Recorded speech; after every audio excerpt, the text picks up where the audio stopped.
की सबसे अमेजिंग जगह जो लगी वो जी उतना तीर्थ है, गुप्त तीर्थ जी वो सब तीर्थ ही हुई यहाँ, जितना भी जो जहाँ भी आप तो यहाँ पे देखिए माँ लक्ष्मी के। तो फाइनली दोस्तों इतनी चढ़ाई चढ़ने के बाद यहाँ पे आते हैं और अपने पितरों की मोक्ष के लिए भगवान बद्री विशाल से प्रार्थना करते हैं। तो यहाँ पे हमने अखंड ज्योति के दर्शन भी कर लिए हैं, जो उसका ससुराल ऐसी जगहों पे है। दोस्तों आप सभी को मेरा प्रणाम। कैसे आप सब लोग, उम्मीद करती हूँ एकदम बढ़िया होंगे, मैं भी बढ़िया। तो स्वागत करती हूँ आपका एक बार फिर से अपने न्यू ब्लॉग में देवभूमि उत्तराखंड के बद्रीनाथ धाम।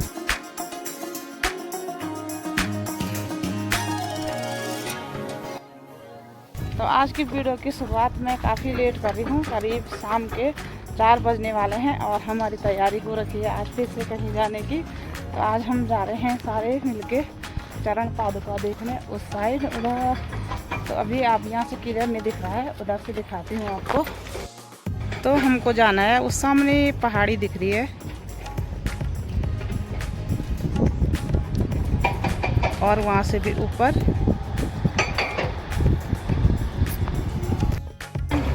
तो चलिए आप भी हमारे साथ चरण पादुका के दर्शन करने के लिए। और हम जा रहे हैं, दीदी हुई, मैं, दीदी के बच्चे और मेरे पापा, मेरी मम्मी और मेरे बच्चे घर ही में हैं, क्योंकि बच्चों को ले जाना वहाँ ठीक नहीं है, काफ़ी चढ़ाई वाला रास्ता है। तो चलिए फिर बने रहना आप मेरे साथ।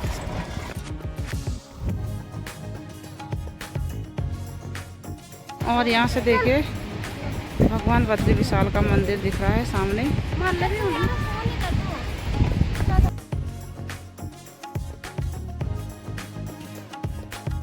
तो अभी हम जिस गांव से जा रहे हैं उस गांव का नाम है बामणी गांव, और हमने यहाँ से काफ़ी चढ़ाई चढ़नी है, तकरीबन 5-6 किलोमीटर की चढ़ाई होगी। तो मैं तो काफ़ी टाइम बाद चढ़ रही हूँ इतनी चढ़ाई, पता नहीं कैसा आज का एक्सपीरियंस रहता है। तो देखते हैं, धीरे धीरे चले ही जाएंगे। और पीछे से देखिए दीदी आ रही है। तो ये वाला एरिया जो आप देख रहे हैं ये है बामणी गांव, और इसके ठीक सामने पे है बद्रीनाथ का मंदिर।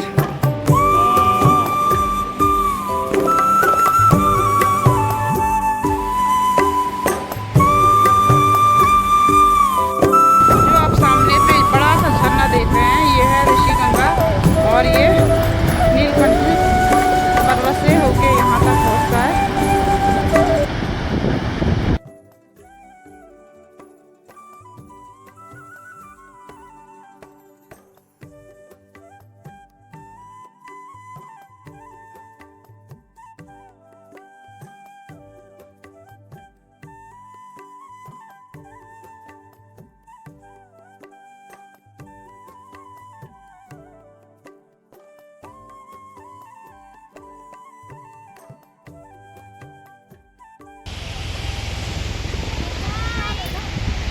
तो अभी हमने जाना है ऊपर, देखिए जहाँ पे वो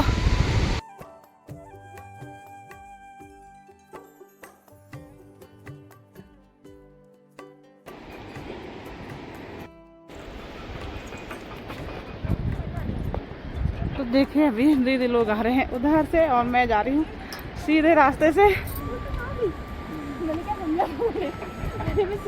ये देखिए यहाँ से आ रहे हैं दीदी लोग। यहाँ पे हनुमान गुफा, हमने मना थोड़ा किया, लाल हो पीला हो भंडारी हो, मैं तो सब आते हमारे सबसे दोस्त। तो देखिए यहाँ से इतनी चढ़ाई चढ़ के हम पहुँच चुके हैं ऊपर टॉप में, और अभी यहाँ से भी काफ़ी चढ़ाई चढ़नी है। सांस फूल गई है।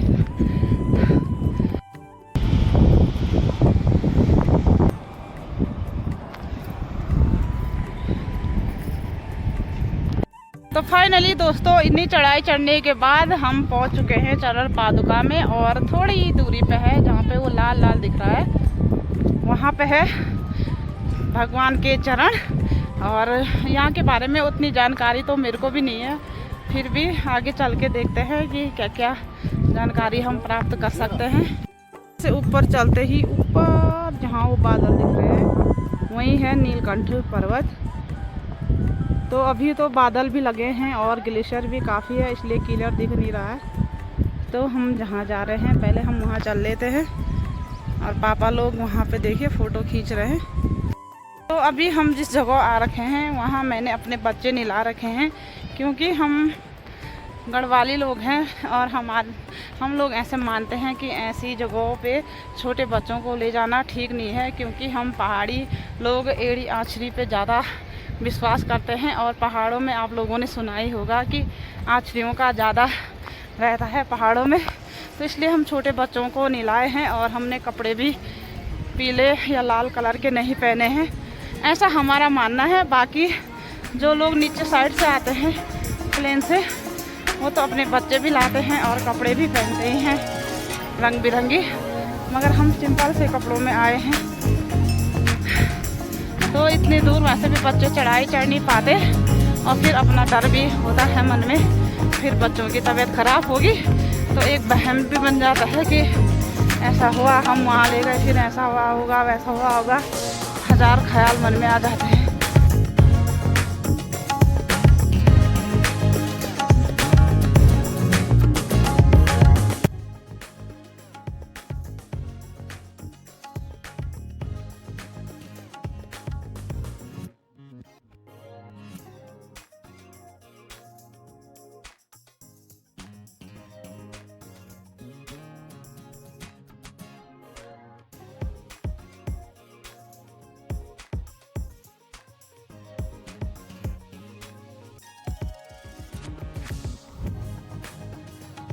तो दोस्तों देखिए अभी हल्का हल्का नीलकंठ पर्वत दिखाई दे रहा है, और पता नहीं आप लोगों को दिख रहा होगा कि नहीं, मगर अभी सूर्य की किरण पड़ रही है इसलिए साफ नहीं दिख रहा है। मगर जितना मेरे से हो पा रहा है मैं उतनी कोशिश कर रही हूँ आप लोगों को भगवान नीलकंठ के दर्शन करवाने की। कभी कभी ना मैं सोचती हूँ कि मेरी दीदी कितनी खुशकिस्मत है जो उसका ससुराल ऐसी जगहों पे है जहाँ भगवान बद्री विशाल भी रहते हैं और नीलकंठ महादेव भी। तो उसके तो क्या ठाठ है, कसम से मेरा कभी कभी मन यहाँ से घर जाने का करता ही नहीं, क्योंकि इतनी सुंदर जगह को छोड़ के जाने का मन किसका करेगा। इतनी खूबसूरत जगहों पे आ रखी हूँ ना, और मैं अपने हस्बैंड को बहुत मिस कर रही हूँ, क्योंकि हमने घर से यही प्लान किया था कि अगर हम बद्रीनाथ जाएंगे तो सारे जगहों पे घूमेंगे, और यहाँ मुझे अपने हस्बैंड के बिना ही घूमना पड़ रहा है। और हस्बैंड को गए हुए 4-5 दिन हो गए घर से, पता नहीं कैसा काम पड़ रखा है जो आने का नाम ही नहीं ले रहे हैं। देखिए हम पहुँच चुके हैं चरण पादुका में, और यहाँ काफ़ी लोग भी आए हुए हैं, और यहाँ से देखिए क्या खूबसूरत नज़ारा लग रहा है। हम उस जगह पे पहुंच गए हैं, वहाँ पे है चरण पादुका, जहाँ पे भगवान बद्री विशाल के चरणों की छाप है। मैंने ऐसे सुना है, आगे पंडित जी से, यहाँ पे एक महाराज जी है, उनसे पूछते हैं।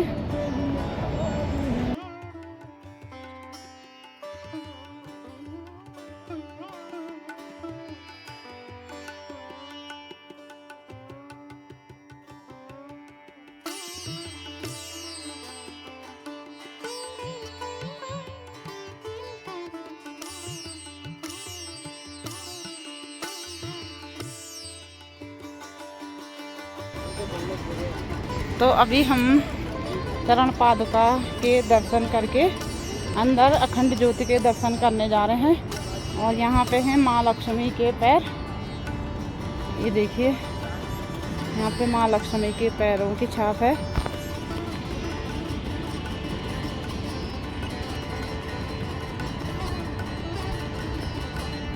और यहाँ से परिक्रमा करते हुए हम जाएंगे अखंड ज्योति के दर्शन करने के लिए, और बाद में पंडित जी हमको बताएंगे यहाँ के बारे में विस्तार से।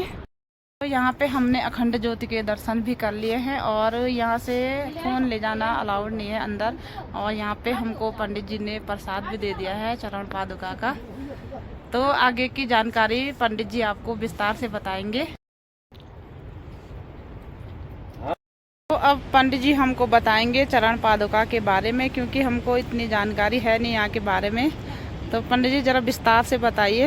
देखिए ये माने जाते हैं गजानन जी। जी ठीक है, ये है उनके शेषनाग सैया विष्णु भगवान की। जी और ये छोटे वाले जो चरण हैं ये बद्रीनाथ जी के हैं, जो इस वैकुंठ में उतरे थे। ये भू वैकुंठ है। जी और जब ये पहले भी केदार खंड था, हाँ जी ठीक है, भगवान बद्रीनाथ बाल रूप में आए थे, छोटे बच्चे के रूप में। और भगवान ने छल करके ये भूमि भोलेनाथ से प्राप्त करने की कोशिश की। तो भोलेनाथ थे वो, तो उनको पता चल गया। हाँ तब उन्होंने स्वयं ही अपने हाथों से दान करके यहाँ से नीलकंठ होते हुए केदारनाथ चले गए। और जो ये बड़े वाले चरण पादुका है ये स्वयं भोलेनाथ के हैं। और ये उनकी गदा मानी जाती है। वो सुदर्शन चक्र है विष्णु भगवान का, उसके ऊपर वो शंख है। और पीछे माँ बद्री के चरण है, स्वयं जो माँ लक्ष्मी का स्वरूप है। हाँ जी हाँ जी दर्शन किए उनके आपने? जी कर दे मेन वही है, जो किसी की भी इच्छा हो पूर्ति करनी हो तो उनसे ही बोलना पड़ता है।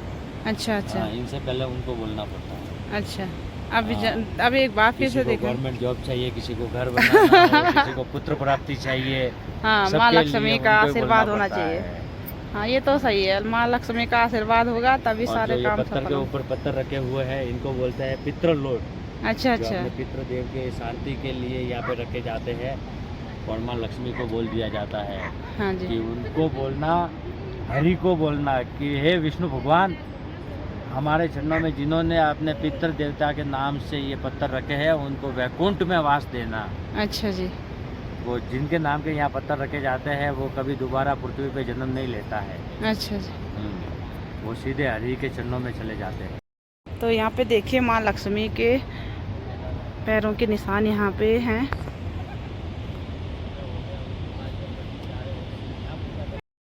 तो पंडित जी ने हमको यहाँ के बारे में जानकारी विस्तार पूर्वक दे दी है। और पंडित जी ये भी बता रहे थे कि जो ऊपर नीलकंठ पर्वत देख रहे हैं आप, तो करीब 2 महीने हो गए और 2 महीने के बाद आज ही नीलकंठ पर्वत के दर्शन इतने अच्छे से हो पाए हैं। वरना इतना कोहरा लगा रहता है कि नीलकंठ पर्वत के दर्शन दुर्लभ होते हैं। तो आज हमारा सौभाग्य ही होगा जो हमको नीलकंठ पर्वत के दर्शन हो गए। तो जोर से बोलिए जय बाबा केदार की जय। तो अभी नीलकंठ पर्वत कुछ भी नहीं दिखाई दे रहा है और 2 महीने से ऐसे ही कुछ चल रहा है।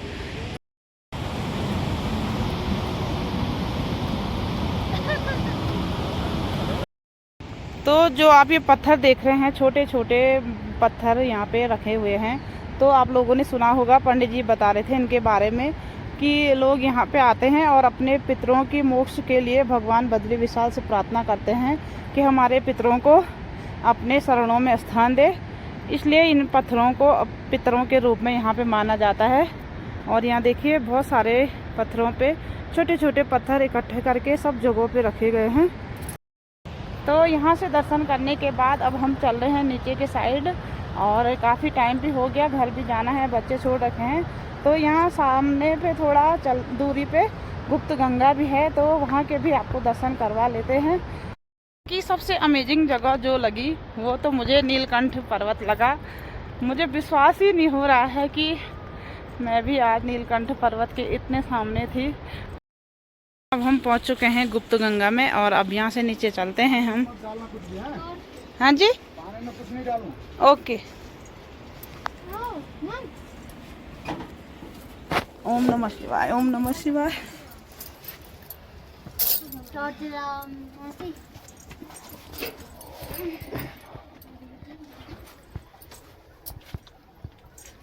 वहाँ पे लोटा है, बल पानी निकालो वहाँ से। सोच लो क्या छोटो एरा में निकालो। वही तो है गुप्त गंगा, आवाज आ रही है नीचे। लोटे पकड़ा वो ज्यादा देर नहीं लगूण बल तो वाली जनी पता चाहिए उन्हें भी नहीं ले लोटे ढवा तक। हाँ पानी निकाल, वहाँ से पानी निकालेंगे। ओम नमः शिवाय, ओम नमः शिवाय, ओम नमः शिवाय, ओम नमः शिवाय, ओम नमः शिवाय, ओम नमः शिवाय। ला तो पकड़ दे।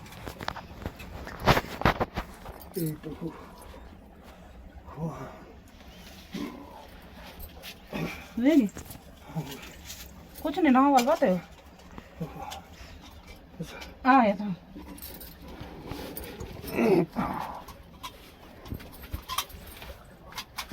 मैं इधर का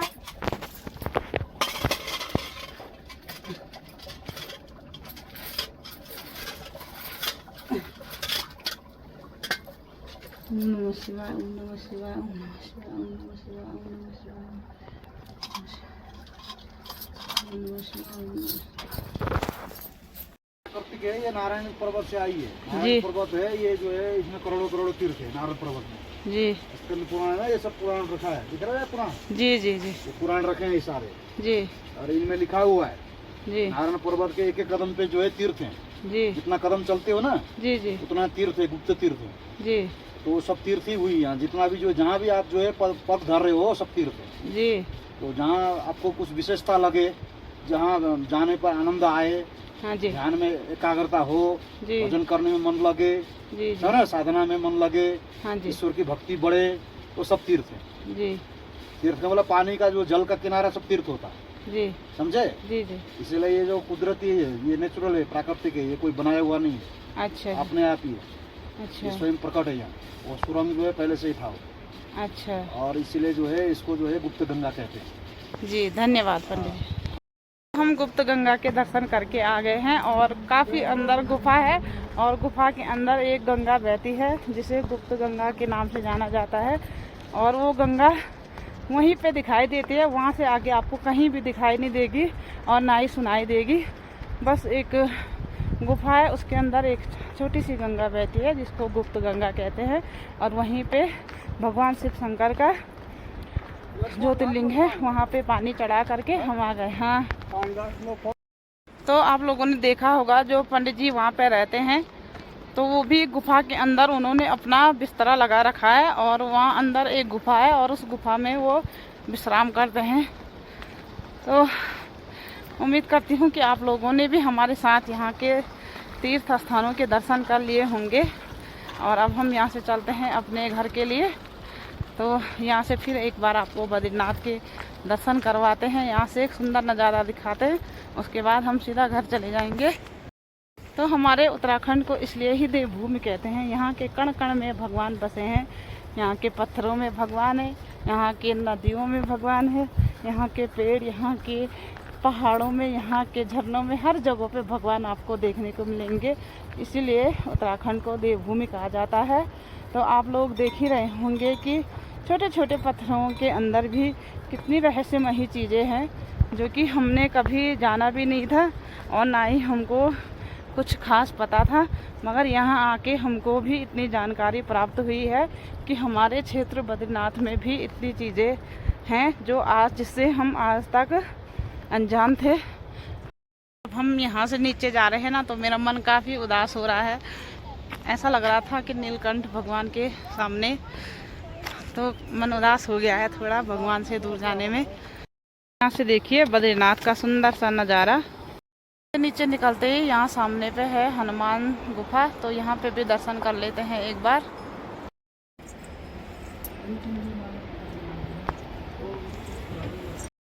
तो यहाँ पे हनुमान गुफा में भी दर्शन करके आ गए, मगर यहाँ पे क्या है कि वीडियो बनाना अलाउड नहीं है, इसलिए आप लोगों को पूरे दर्शन नहीं करवा पा रही हूँ। तो जहाँ पे अलाउड है वहाँ पे मैंने दर्शन करवा दिए और जहाँ पे नहीं है वहाँ नहीं करा पाई। और यहाँ से बच्चों के लिए थोड़ा विभूत भी दिया है और थोड़ा प्रसाद भी रख दिए बच्चों के लिए। तो माँ का मन ऐसी होता है। प्रसाद दिया था मुझे महाराज जी ने और मैंने अपनी चुन्नी में गांठ लगा दी है अपने बच्चों के लिए। तो बच्चों ने खा लिया, समझ लो मैंने खा लिया।